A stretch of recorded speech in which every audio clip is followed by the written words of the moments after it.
It's these two guys. These two guys. It's these two guys.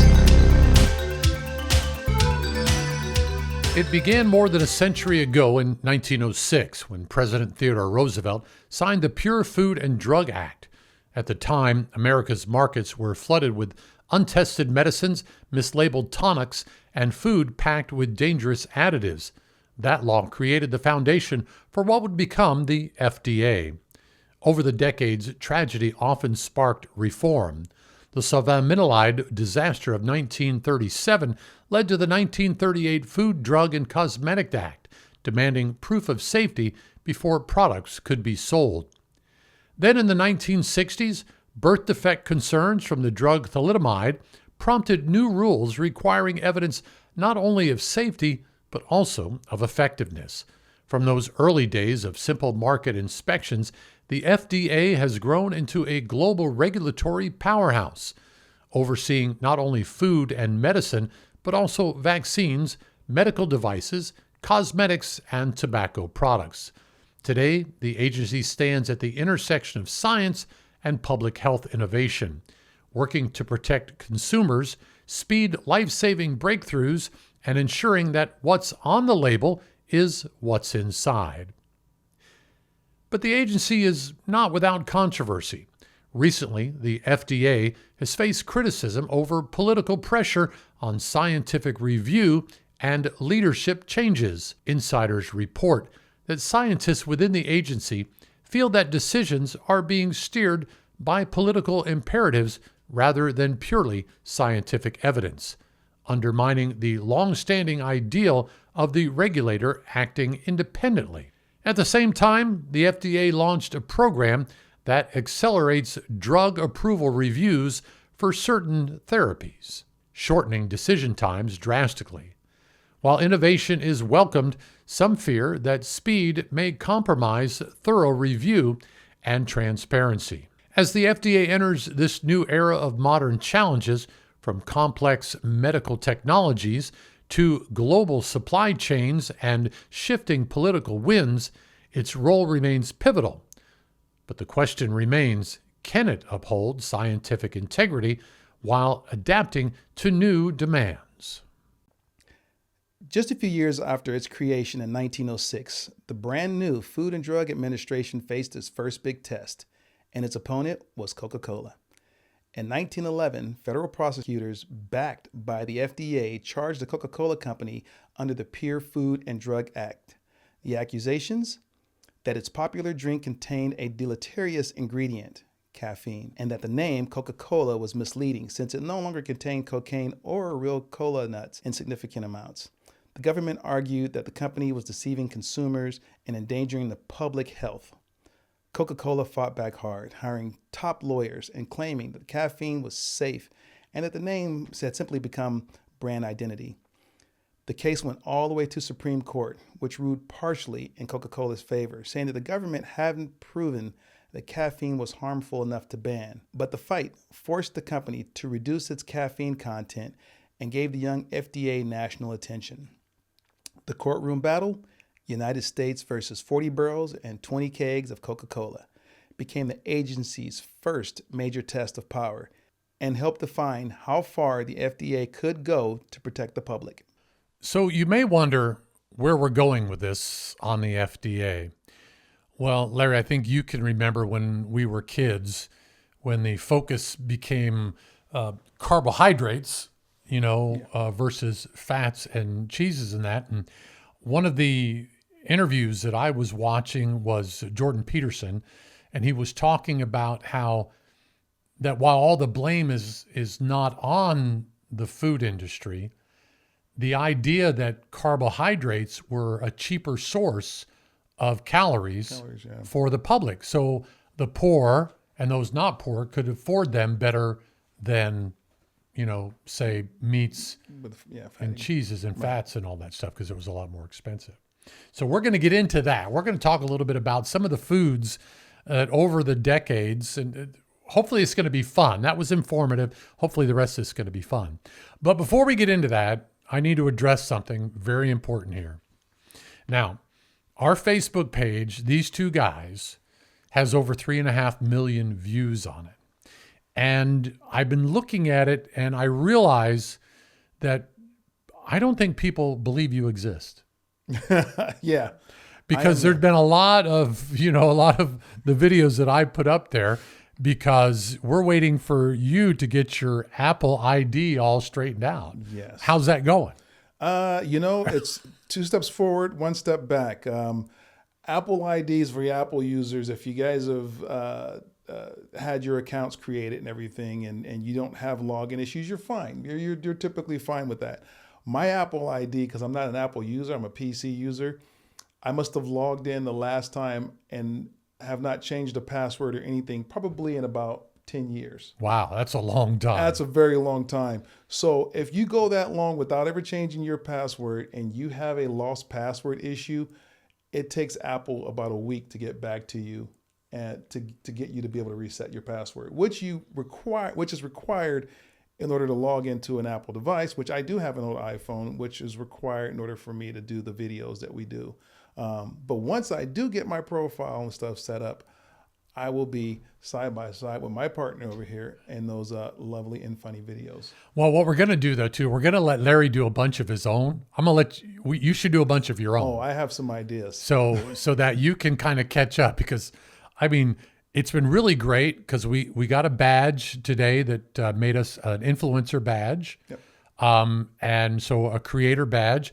So Facebook has recognized us as a trusted content. Now, of course, there's a lot of AI videos, but the content has been trusted and honest. So they've provided with that. So for the week, we are like a content creator influencer. Yes, we are. So that's really good. So we want to get Larry involved in that. And then we'll do some side-by-side stuff too so that we can have some more fun. Yeah, that'll be awesome. They are pretty fun to make. I did make a couple of videos just with the available profiles that are out there. Okay. So I did make a few, and they are very fun to make. Yeah. Very addictive. You can see why I've done yeah. so many of them. And that's why I was like, I'm on. I email Apple.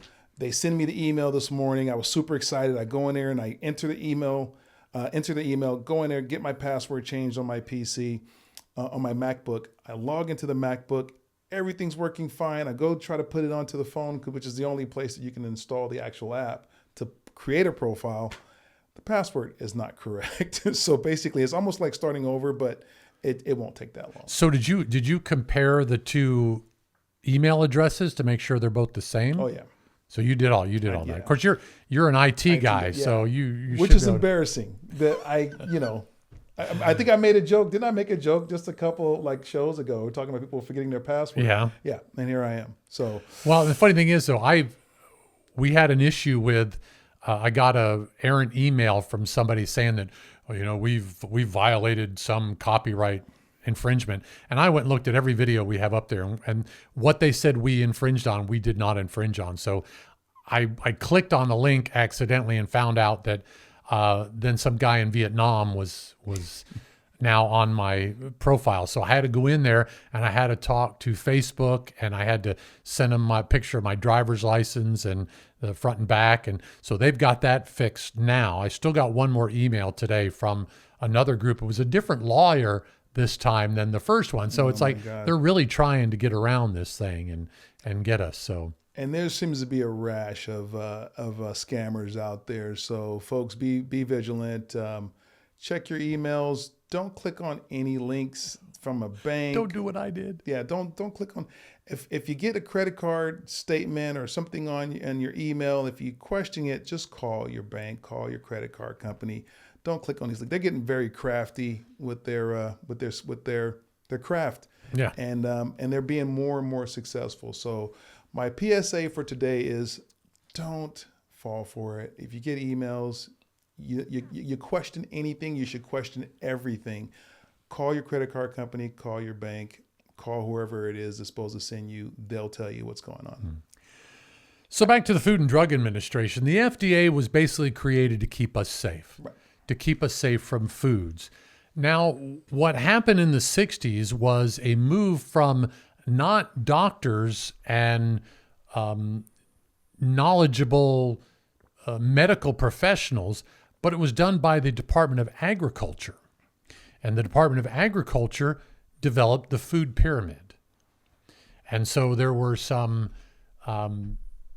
changes. As I mentioned, Jordan Peterson said that, the idea was that there are very affordable foods that we can eat, but they're mainly carbohydrate based. So they developed this food pyramid, that kind of took us into a different direction, which I think at the time in the 60s, the information was like around 12% obesity in the nation in the 60s to the 2000s where it's over 42.3%. Wow. Now is the overall obesity. So we're going to take a fun look at some of the foods that, sort of had their ups and downs and back and forths over time. We got a little list here.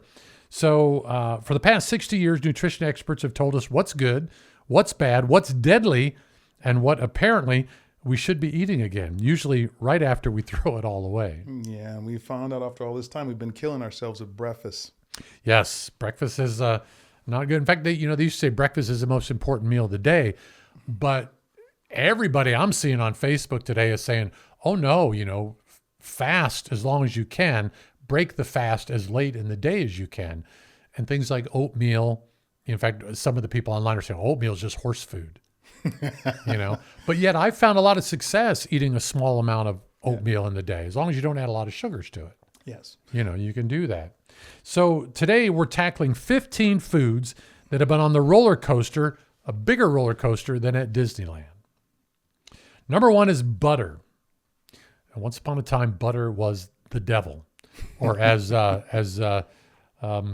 what was that movie again with Adam Sandler? Oh, Little Nicky? No, the one where he's a football player.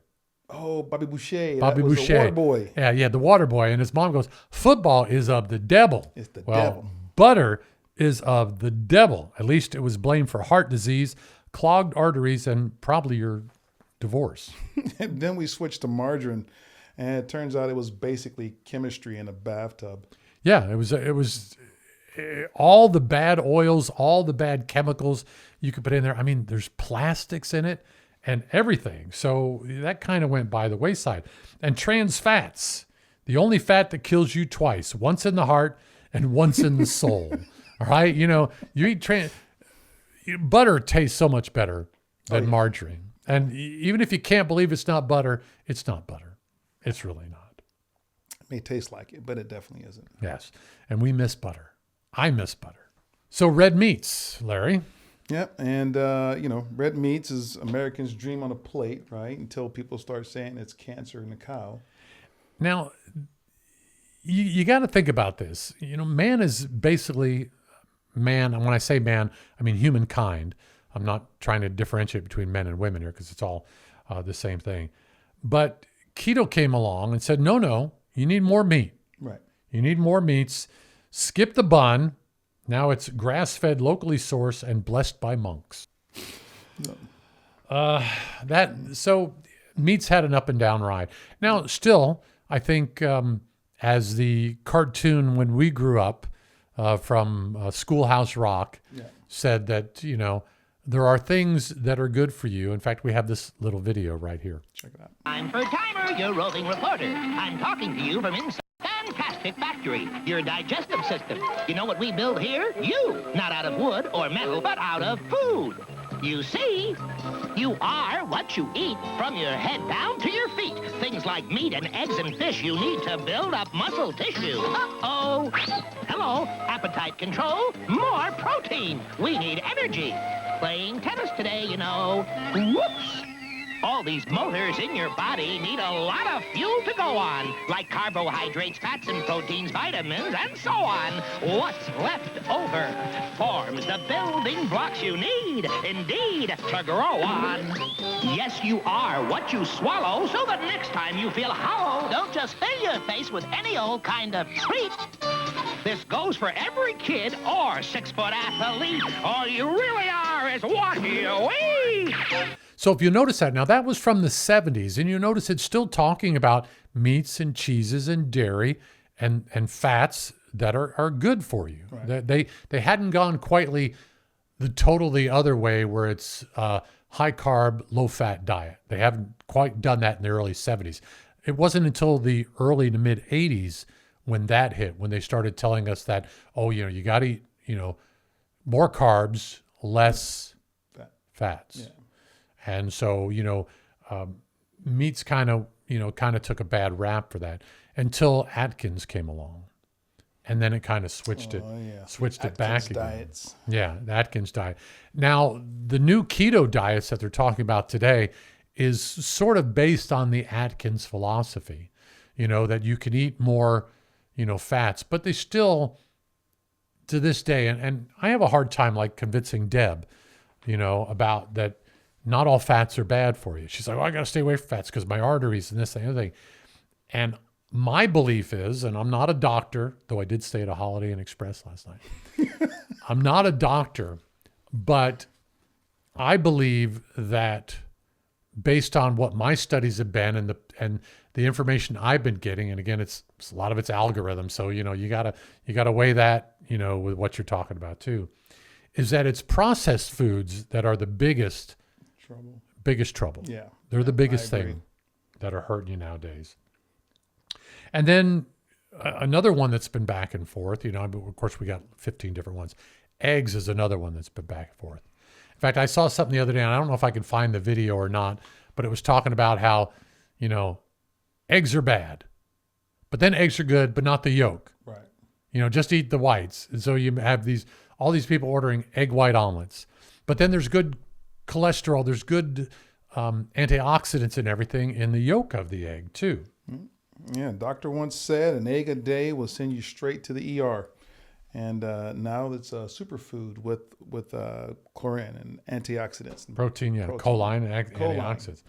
But next week they'll probably decide scrambled is carcinogenic and poached is fine. So, who's to say what's going to be the next big thing on that. But for now, I think eggs are okay.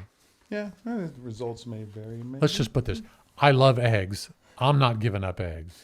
Eggs and, unfortunately, bacon. I can't. Yep. Those are my vices. Mm-hmm. Remember when coffee was bad for you? Yeah, when they were trying to tell you that don't drink coffee because it had all these horrible chemicals in it and stuff like that. It gives you ulcers and jitters and apparently moral decay. I do still get the jitters a little bit, but it's a slow reacting thing for me with coffee. I'll drink coffee in the morning, 7 o'clock, and by about 11 o'clock is when the jitters kick in. I have no idea why. Well, see, I'm not sure how coffee affects me because I drink it. I can drink it all day long. I can drink coffee before I go to bed and it doesn't keep me awake. So I'm not sure what effect caffeine has on me. I'm almost to the point where maybe I want to stop it for a little while. In fact, I've done that. I went to decaffeinated teas for probably about 6 months to a year one time and gave up coffee. Wow. And then all of a sudden I was like, I'm tired of tea. I'm going to go back to coffee. Yeah. Because, and again, I don't put cream in mine. I don't put sugar in mine. So it's just black coffee, a nice dark roast. And I'm happy with that. I don't get the jitters. So that's a true coffee drinker. That is a true coffee drinker. So hopefully, maybe they'll find out that coffee causes time travel. Then I'm really going to drink it. Yes. Yeah. I'm right there with you. And then, apparently now it's packed with antioxidants and it apparently keeps you living longer. Yeah. That's the most recent thing. They said it'll add years to your life. So again, I'm good with coffee. So as the common thought is now, I'm going to keep that in my mind. Coffee is good for you. And then you got, when we talked about the foundation of the food pyramid, remember that? We talked about that. 6 to 11 servings a day of bread and carbohydrates. Yes. Yeah. That's How do you feel about that? I'm not a big bread person. No? Personally. No. On a sandwich, which I'm not a big sandwich person, but I was never. That was never. You like popovers, though. Oh, I do love. Yeah, I do love. They're pastry. Larry made some delicious popovers the other day. Deb and I went over, and him and Susie made us this delicious Asian meal, and it was packed with things like peanuts, peanut sauce, and that. By the way, I just heard today. This just came out today. They were talking about how peanut allergies are starting to fade off a little bit, and they say that when your baby is at 6 months old, you should start giving it peanut products. Yep. And that will help cut down on the peanut allergies as they get older. So in other words, we took away all that as kids, and then they become more susceptible to severe allergies because of that. So, and again, peanut's a carb, but it's still good. I mean, everything has, peanut oils and stuff like that in it. So yeah, you gotta, and that's what my mother did the same thing when I was a kid. She gave us peanuts. She had peanut allergies. And even as a senior, she would eat peanuts all the time. And occasionally, if she went a long period of time, she would break out from time to time. But she didn't have that anaphylactic shock result from that and all those things. Because that's scary, especially when you're a parent. That's the hardest thing. I mean, I had 3 kids. Larry you got 2? How many? 3. You got 3 children as well. So we grew up trying to figure out the best way to parent our kids with food. I don't know how successful you were, but I had a wife at the time that was all about cereals, all about, the carbohydrates in that, and candy was okay, but yet my kids never did eat a lot of candy.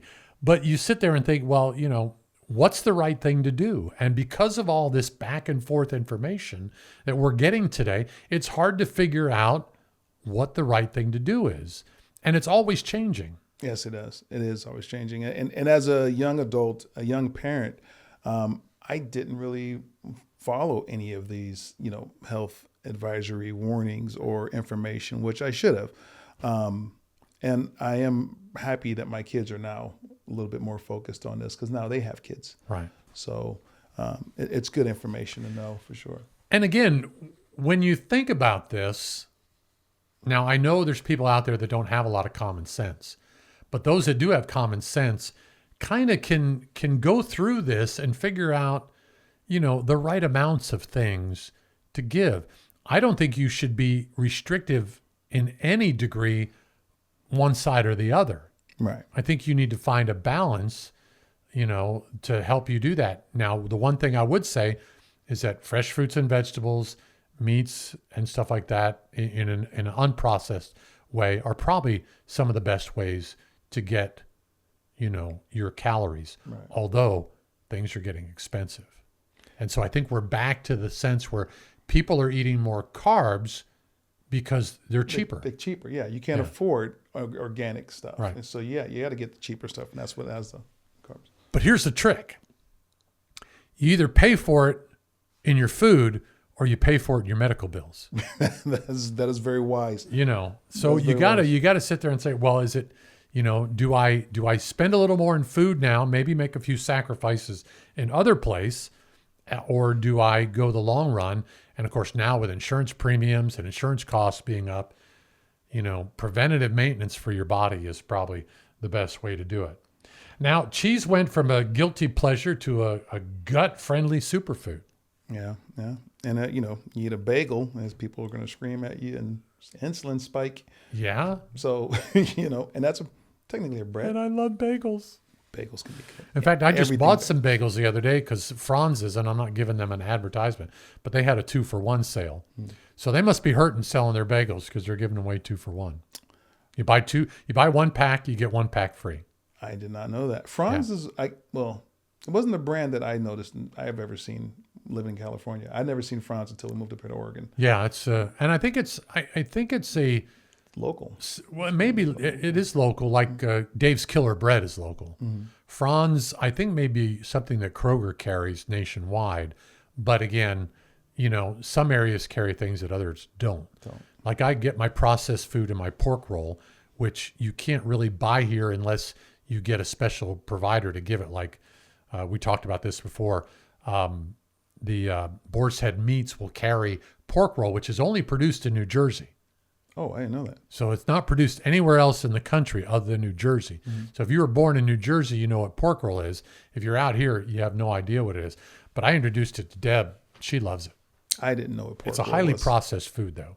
It's like a cross between pastrami and bologna. Is it well seasoned? Oh, yeah. Not well too salty? No, it is too salty. It is too salty. It is too salty.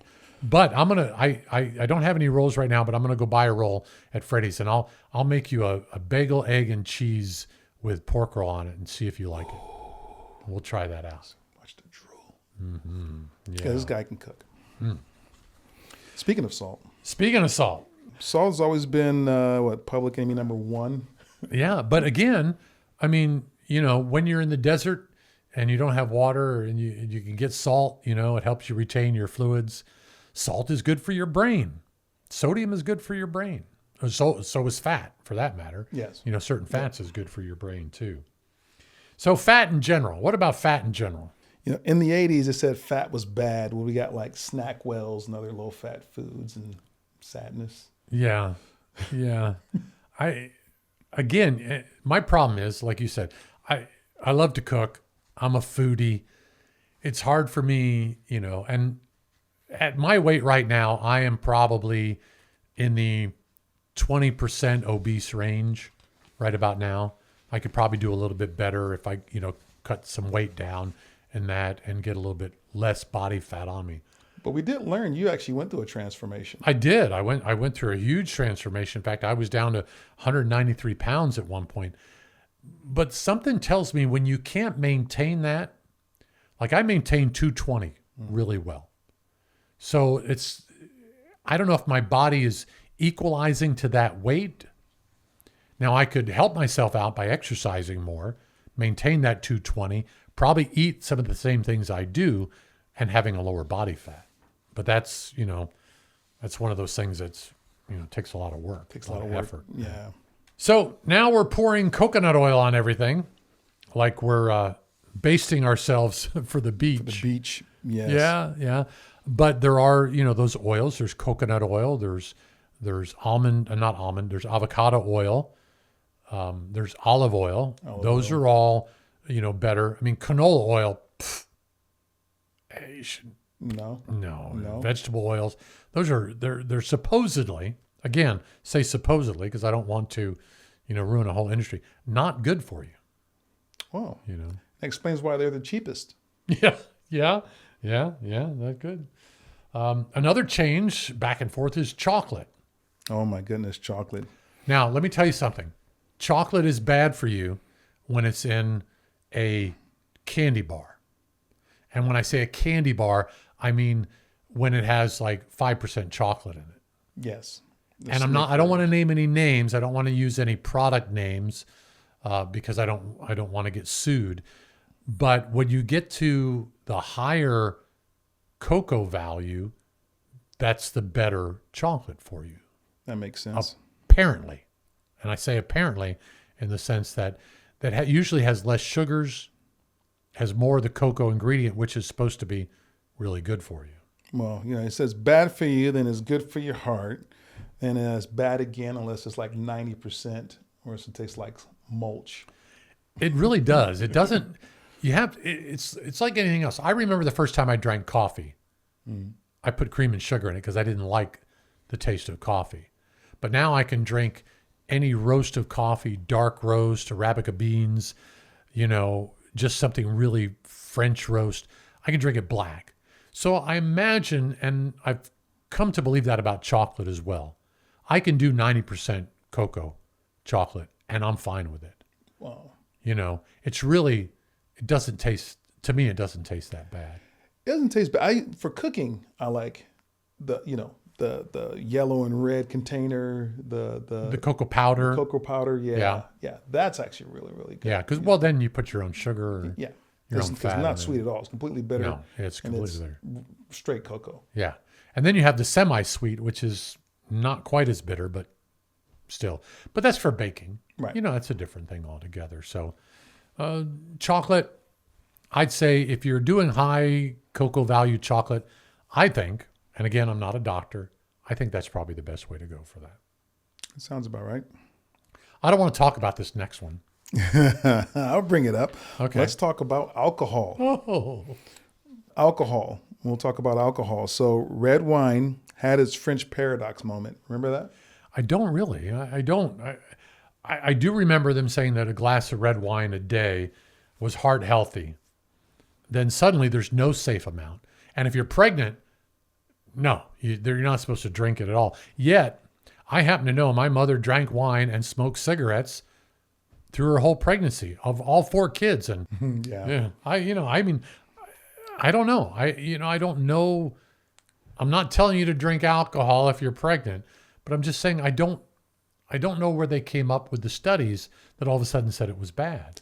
I don't know if it's more hereditary. Remember that it was an Italian lady who lived to be like 120 something years old, and she said she drank wine every single day. So that was a life extending concerns. And then other people will drink it. They got their jugs of wine or whatever, and then cirrhosis of the liver.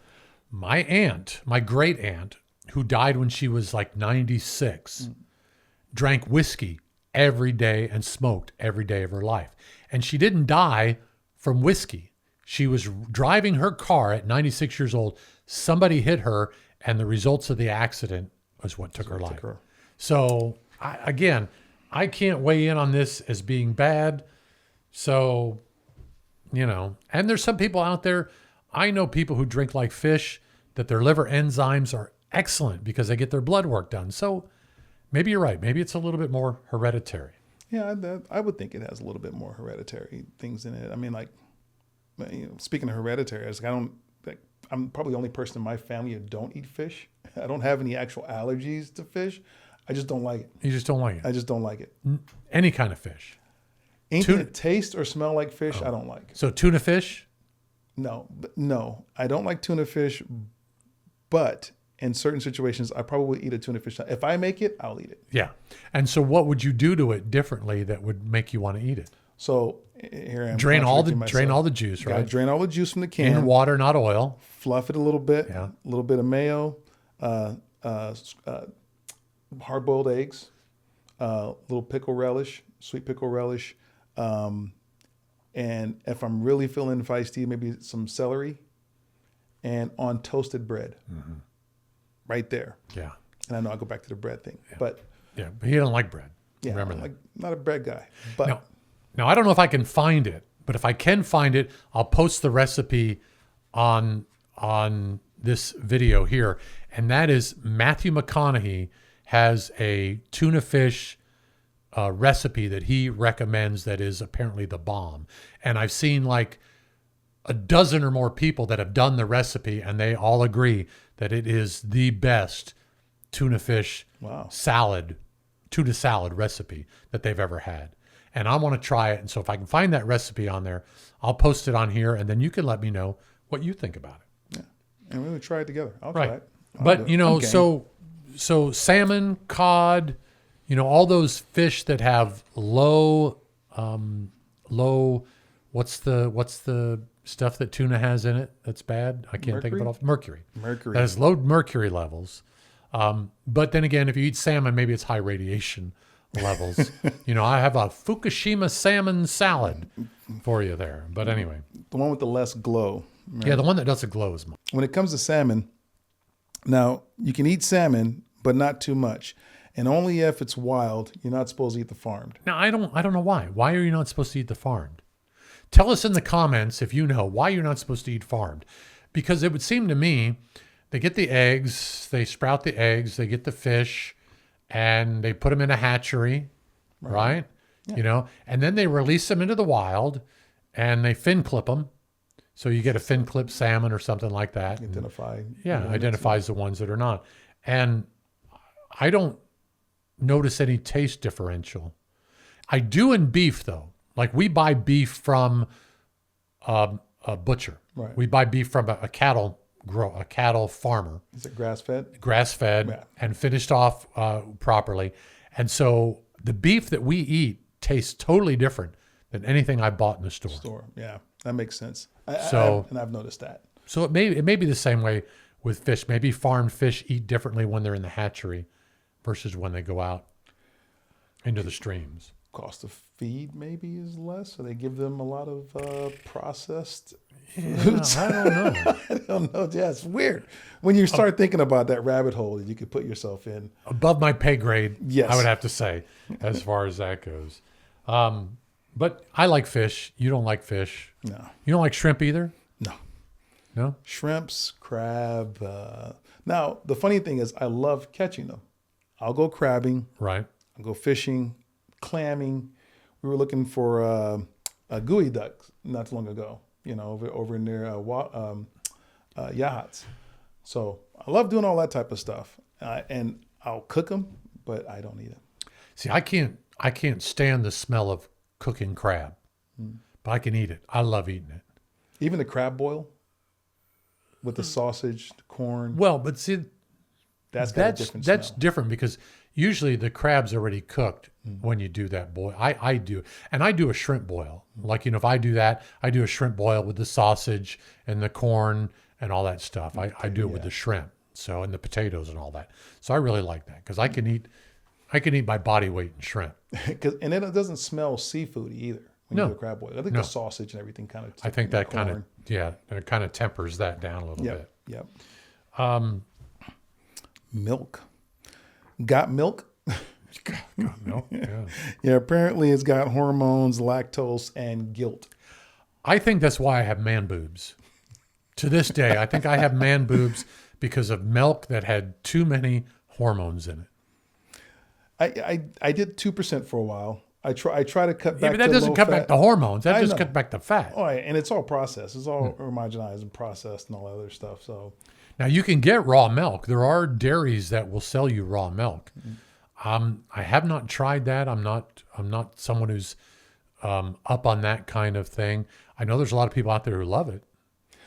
I imagine there are. I was, went through a culture shock and back in like 2015 after being in the Philippines, because I remember walking through one of the stores. I'm looking for milk, and I'm at the coal section. I'm just waiting. Now this is in the Philippines? In the Philippines, in Cebu. And I go to the lady at the grocery store, and I was like, "Where's your milk?" She turns around, and it's right next to the cereal in the dry aisle, because it's not processed. None of that stuff is processed. It just sits right out with all the dry goods. Really? Yeah. But not refrigerated? No. Wow. When you open it, you refrigerate it, but right. But so it's packed where it can be kept on the shelf. Yep. I have seen some of that. Seen some of that where they do that. So, but again, then you go from milk. Then you go from milk substitutes, and I have a feeling that real milk is better than, because everything, almond milk's processed, right, highly processed. Right. They say almonds have lecithin. Is that the one in it? The skins in that have stuff in there that isn't arsenic. good for your. Is it not arsenic? It might be that too, yeah. But it's not good for your digestive system. So if you drink too much of that, you're actually counterbalancing the good bacteria in your gut. Is that what lecithin does? But then there's just about every kind of milk you can think of that doesn't come from a cow. Now, is there? Obviously, I'm not a big milk drinker either. I mean, I drink milk, I use it for cooking. Just like you're not a bread eater. Like I'm not a bread eater. It's another byproduct, right? You eat cereal. I'm eating cereal, not milk. The milk just helps it go down easier. I've seen, like, was it rice? Is there a rice milk? Rice milk? Yeah. Yeah. Rice milk. Yeah. Horchata. Horchata. Have you ever had horchata at the Mexican restaurant? Yes. Yeah, rice milk and cinnamon and sugar. Oh, that stuff's delicious. And if you do it, you got to do it the authentic way. Do not buy the powder that you mix with milk. No. Go to a Mexican restaurant. Yes. Yes. I actually watched the process of them taking the rice and extracting the liquid out of it. Mm-hmm. They mix it together and all that stuff, and then they pour it out there, and they actually have the rice milk with the wooden dowel, and they kind of do that. Yeah, it's good stuff. But that's another thing. Anything they want you to drink anything but what the cow puts out, and I just think the cow has the best product. I mean, they share kind of the same organs. They give birth. They do everything else that humans do. Yeah, they do. And then again, now let's go back to mother's milk, which is I shouldn't tell on my sister here, but I think my sister breastfed her kids way too long, because now they're in their 30s and 40s and they're still on her Verizon plan. I was worried there for a second. And I think that's a direct result of being on the titty too long. That's just a personal opinion there. But anyway. My mind went completely south on that, because it was leading to this road, and it was a drop off. I'm not even talking about when My wife had kids. I'm not even going there. We I we thought will you were avoid that. I thought you were going to say in their 30s and they were still breastfeeding. No. Oh yeah. Well, you know. When you said Verizon, it was like, okay, still on the Verizon. They're still on their plan. Verizon. Yeah. No. In other words, they're still attached. Yeah. They're still attached there. Potatoes. Oh no, potatoes I love. So you're not against potato. No. And I can even eat potato bread. potato bread. There you go. Just so I throw that out there. Yeah. Now, of course, I guess potatoes are root, right? And It's a root. It's considered a root. Mm-hmm. And apparently sweet potatoes are better for you than white potatoes. Yes. But I'm not so sure that white potatoes are that bad. I think it's how much of it you're going to eat. It's the starch, right? Yeah. It's the biggest concern Yeah. for white potatoes. And again, if you're going to take potatoes, boil them, mash them, put butter, salt, and all that stuff in it, then maybe it's not as good for you. Yeah. And you know, sweet potatoes are making a comeback too, especially with air fryers. I mean, you season them up, little light olive oil with some salt, and pepper, and some some bay leaves or whatever. And again, that might be again the problem is, we're frying too much stuff. right. And you eat too many fried foods. Makes me think about going back to the organic aspect of eating a vegetable in its raw state versus eating a vegetable that's cooked. Yeah. So you lose some of The nutrients. nutrients in it when you do it.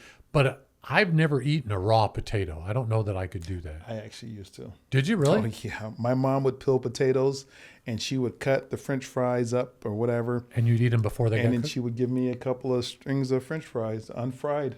And you liked it? Yeah. So there I was you a go. weird kid. Well, no, I'm not saying you're weird. I'm just saying it's like, maybe I missed out on something growing up. Maybe I should have tried that. Yeah, it wasn't bad. It wasn't No? bad. I don't recommend it for everybody, but it was it's a different, Well, results. they're making a comeback. Yes, they are. Yeah. So, do your due diligence on that. Yeah, they're making a comeback, and it's purple and organic and Air fried. air fried. Yeah. Yeah. We bought an air fryer. I'm not real impressed with it. It's a Ninja air fryer. But there are some things like last night we made Brussels. I made Brussels in it. Now, normally we put grapeseed oil and Dijon mustard and apple mint jelly, and we mix that all in there, and then we fry the Brussels sprouts in that, and it's really delicious. So last night I put them in the air fryer, and instead of putting them in all the oil, I just brushed the Dijon. I took Dijon and a jalapeno pineapple jelly, and I mixed it all together and heated it up, and then I just spread it lightly over the Brussels, and then fried them in the air fryer. That was really good. It was really good. A little salt and pepper and garlic on top of them there, and it was. Our air fryer gets more use than our actual stove. Does it really? Oh yeah. Yeah. Well, it's a nice thing to have.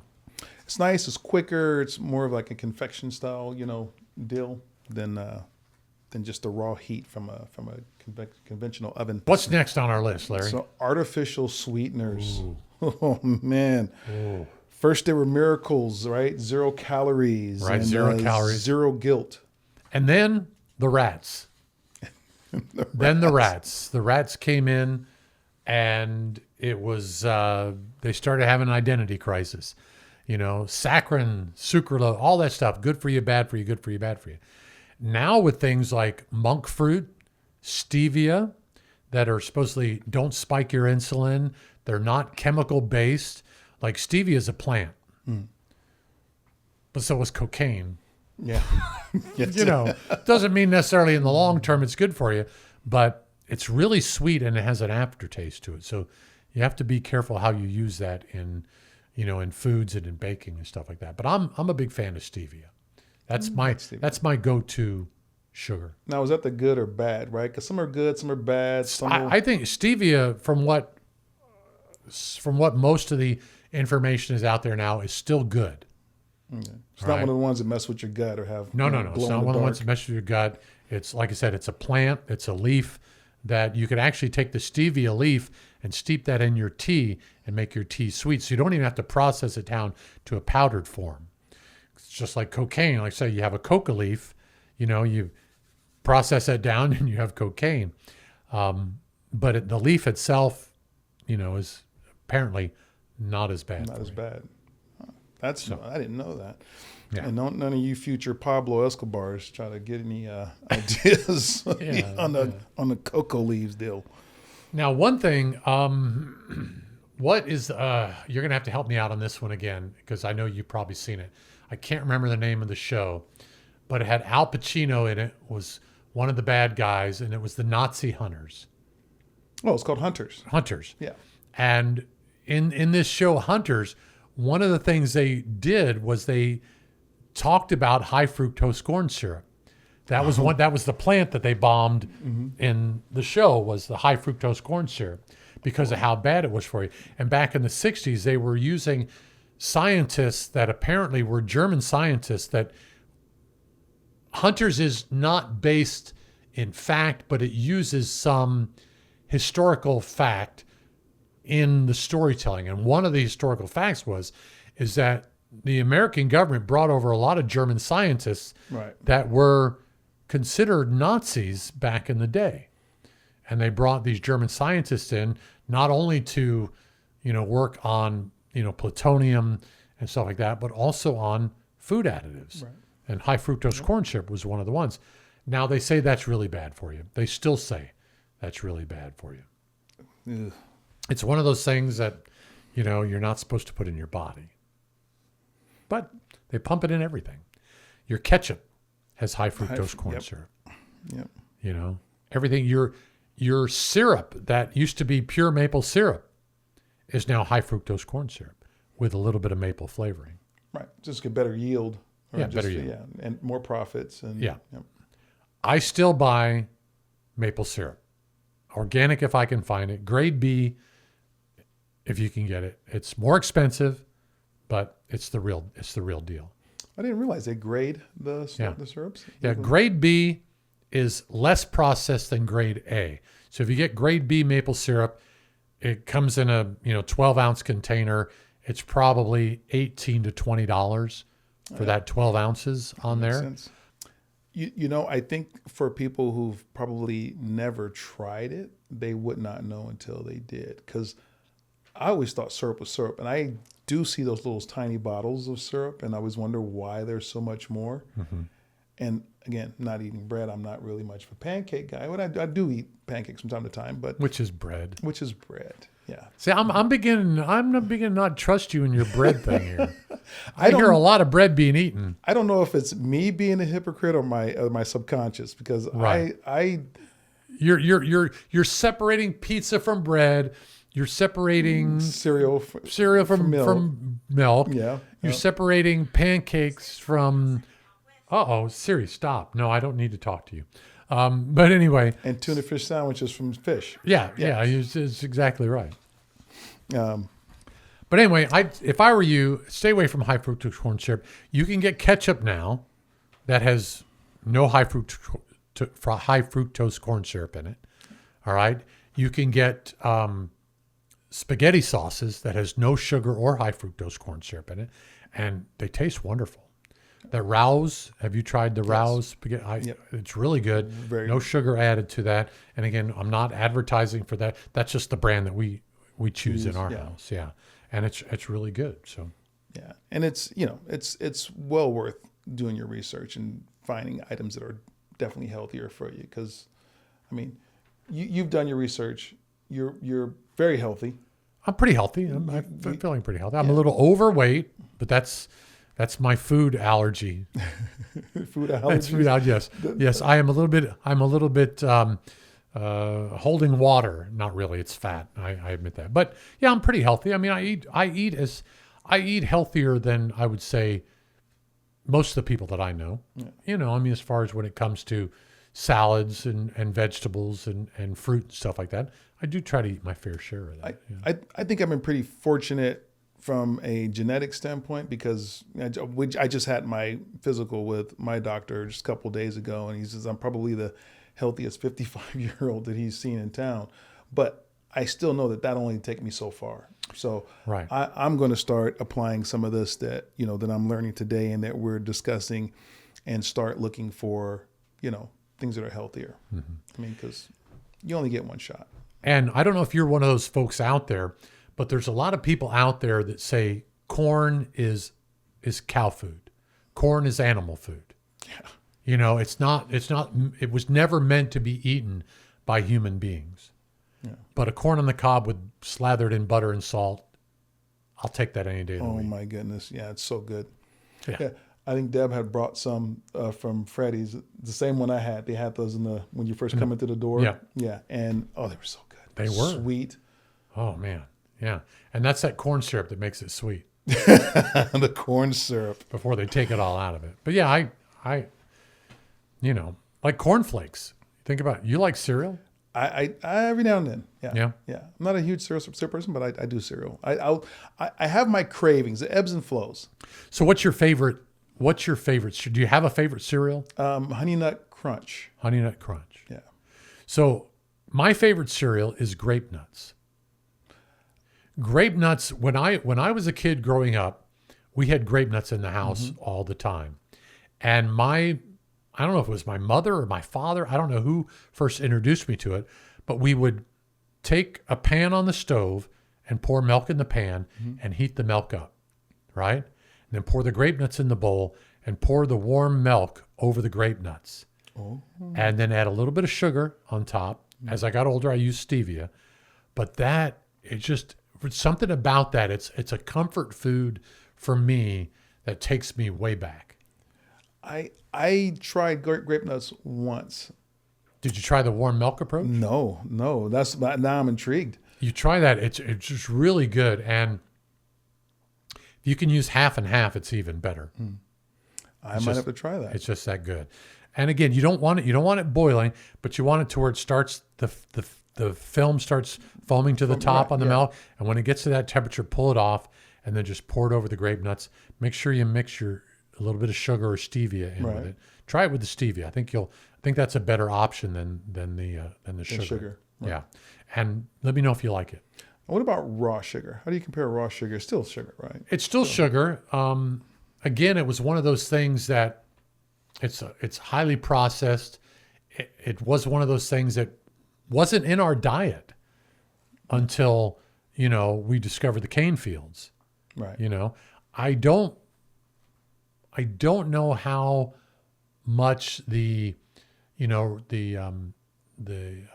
period of the Renaissance used sugar and things like that. I don't know how much that was. But again, going back to the Neil deGrasse Tyson, we mentioned that in one of the previous ones, where it was like, we're living longer now than we ever did in the history of the world. Right. And we're not all eating organic, which back in the 1700s and before 1800s and before that, everybody ate organic, but 35 years was the life expectancy. Right. So the moral of the story is, if you live long enough, everything becomes healthier again. Yeah. If you live long enough, you've obviously eaten the right things, right? That's true. Because except kale. Kale. Yeah, that's all. When I worked in the restaurant business back in the day, I worked for a place called Shoney's, which was a big boy franchise, biggest franchise in the Southeast. We had salad bars, and we had kale on the salad bars, but it wasn't to eat. It was a garnish. It was a garnish, Like, so you have all the plastic bowls with the fruit and everything in it, and the vegetables in it. On the kale. Set in the kale and ice, and you had that all in there. And then all of a sudden, I don't know who it was. I'd like to find out who it was that first said, "Oh, let's eat kale." It's probably a mistake. It probably was. But having said that, Deb makes a kale quinoa salad that is so delicious. And the kale is blanched, so it's not raw. But you put that in the quinoa and some spices in there. It's really good. But my understanding is that kale picks up heavy metals from the ground. It's one of those vegetables that picks up heavy metals. So kale has a higher percentage of heavy metal than, say, spinach or, lettuce or something like that. I guess the darker the green, the more able it is to pick up. That makes sense. Because I mean, we do I like, don't know. I just we did like, mustard greens and Collard chard greens. and collard greens. Yeah. There was a Caribbean restaurant in Hendersonville, North Carolina, that it was the first time I ever ate greens. I went in there, and they have the what's the Caribbean chicken jerk chicken? Yeah. They had the jerk chicken, sweet cornbread, rice and beans, and collards. Collard greens, right? I used to go back there once a week to get collard greens because they were that good. Greens in the hands of the right person. Oh my goodness. We were in Fiji.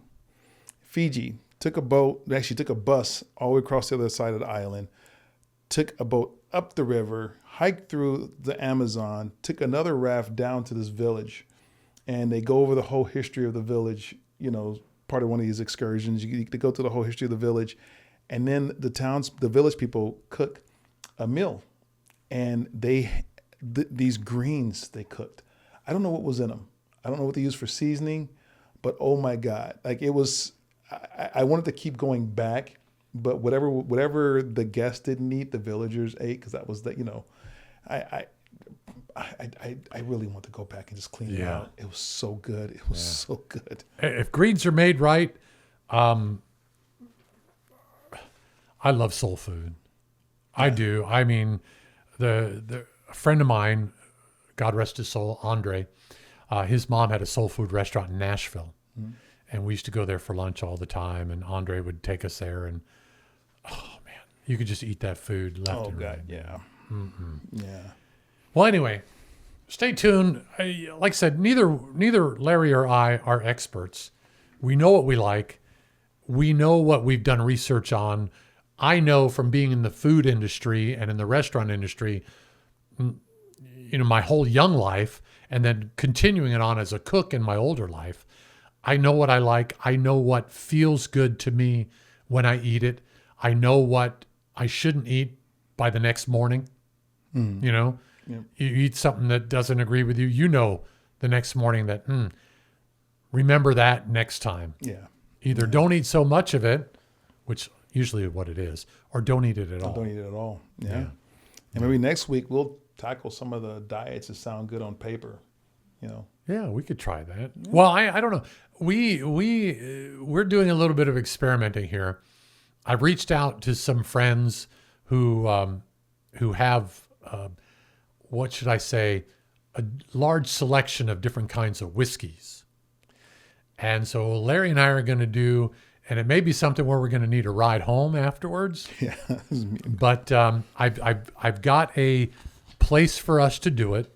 Inside, it is a man cave of our friend Jack. Oh, yeah. He's got a man cave he's going to let us use. We're going to smoke stogies. We're going to taste test different whiskeys and see what we like. Because we're not, what's the word? Connoisseurs. Well, we're connoisseurs, but we're not like our aficionados. We like what we like, right? Yep. But if we haven't tried something, how do we know we're not going to like it? So we may not know what makes it peaty, what makes it oaky, but we're going to line up a bunch of different. I've got a bottle of 18-year-old Macallan that's set up for us. We might have some 25 Lagavulin. John Meyer over at Captain Meyer's liquor store is going to set us up with some stuff there too. So we'll have to give him some special promotion on that one there, and we'll have some stogies. We'll try some different ones of those. And I don't know if we'll be able to do it by the next episode, but it's definitely within the next couple episodes we're going to be doing that. I'm looking forward to that. Yep. And make sure my Uber account is up to date. Yeah. Well, we'll have Deb drive us home. Oh, there we go. We'll have Deb drive us home. So anyway, so that does it for today. We've talked about all these different foods. I'm sure we've left some foods out. Yeah. We left fruits out. Some say bananas aren't good for you. I don't go for any of that. I think if it's a fruit, go ahead and eat it. Go ahead and eat it. Yeah. And, obviously things that we missed, some of you guys have your own opinions on. Throw it out Share there. them with us. Yeah, sure. Yeah. And remember, like and subscribe. Tell your friends about us. We need to grow this base here. Like I said, we went from 88 friends on our Facebook page, These Two Guys. We have over 7,000 in just a week. we've garnered 7,000. Now we want to see these two guys YouTube do that same jump there. We'd like to see us make that jump there. And support us. Help us out. Support us, help us out. Doesn't cost anything to like and subscribe. Not a dime. All right. Next time on These Two Guys. Peace. Take care. It's these two guys. These two guys. It's these two guys. Hey, thanks for staying to the end. We want you to check out one of our sponsors here, and we have got a website hooked up. You'll see there is a QR code right there in the corner. That'll take you directly to our website's sponsor page, and you can try out this delicious new drink. Larry's had almost a full one there. Show him. Ooh, it is W. delicious. You like that? So it's a water-based, high-energy drink. It gets you kind of jazzed. Have you been jazzed? Are you jazzed yet? I am. You are a little bit? I am, yeah. A little bit? I can feel the energy. I mean, I started this before we started the podcast, so I've been sipping on this for a while. And it's not like a immediately jolt of energy, but I can feel it. And it's supposed to be a no crash thing, so you don't fall right down from it. You kind of ease off of it. So check out that site right there. Order yourself some. You get a 10% discount if you order from our website there. So go to these2guys.com, check on sponsor, or click the QR code there right next to Larry's face.